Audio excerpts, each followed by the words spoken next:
Cabinet భేటీ mega డిఎస్సికి ఆమోదం. Cabinet ముందుకు డిఎస్సి నిర్వహణ షెడ్యూల్. ఇక జూలై 1 నుంచి ప్రారంభం కానున్న నియామక ప్రక్రియ. డిసెంబర్ 10 లోపు 16,000 ఉద్యోగాల భర్తీ.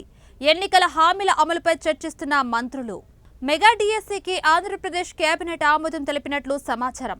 సోమవారం ఉదయం సీఎం చంద్రబాబు నేతృత్వంలో కేబినెట్ భేటీ ప్రారంభమైంది. ఈ సమావేశంలో ఎన్నికల సందర్భంగా ప్రజలకు ఇచ్చిన హామీల అమలుపై మంత్రులు చర్చిస్తున్నారు.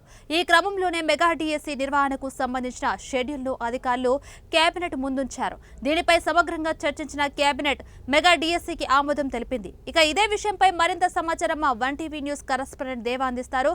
దేవ, చెప్పండి, అక్కడ పరిస్థితి ఎలా ఉందో.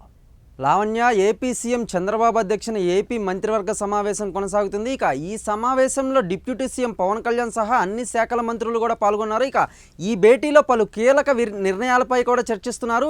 ఎన్నికల్లో ఇచ్చిన హామీ మేరకు సీఎం చేసిన 5 సంతకాలకు మంత్రివర్గం ఆమోదం తెలిపింది. ఇక అలాగే మెగా డిఎస్సి ద్వారా 16,347 పోస్టుల భర్తీ, ల్యాండ్ టైటిలింగ్ చట్టం రద్దు, ఏప్రిల్ నుంచి పింఛన్ 4,000కు పెంపు, అన్నా క్యాంటీన్ల పునరుద్ధరణ, నైపుణ్య గణన అంశాలకు మంత్రివర్గం ఆమోదం తెలిపింది. ఇక కొత్తగా టెట్ నిర్వహణ, టెట్ లేకుండా డిఎస్సి నిర్వహణ ప్రతిపాదనలపై కూడా చర్చిస్తున్నారు. ఇక డిఎస్సి నిర్వహణకు సంబంధించిన షెడ్యూల్ను కూడా అధికారులు కేబినెట్ ముందుంచారు.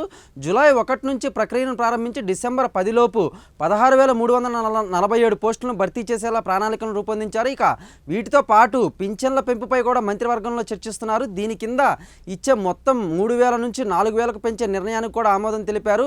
జూలై 1 నుంచి పెంచిన పింఛన్లను ఇంటి వద్దే అందజేయాలని కూడా నిర్ణయించారు. ఇక ఎన్నికల్లో ఇచ్చిన హామీ మేరకు గత 3 నెలలకు కలిపి వచ్చే నెలలో ఒక్కొక్కరికి 7,000 పింఛన్ అందనుంది. రాష్ట్ర వ్యాప్తంగా 65 లక్షల మంది లబ్ధిదారులకు ఈ మొత్తాలను పంపిణీ చేయనున్నట్లు సమాచారం. లావణ్య, కెమెరామెన్ శ్రీనివాస్తో దేవా, 1TV న్యూస్.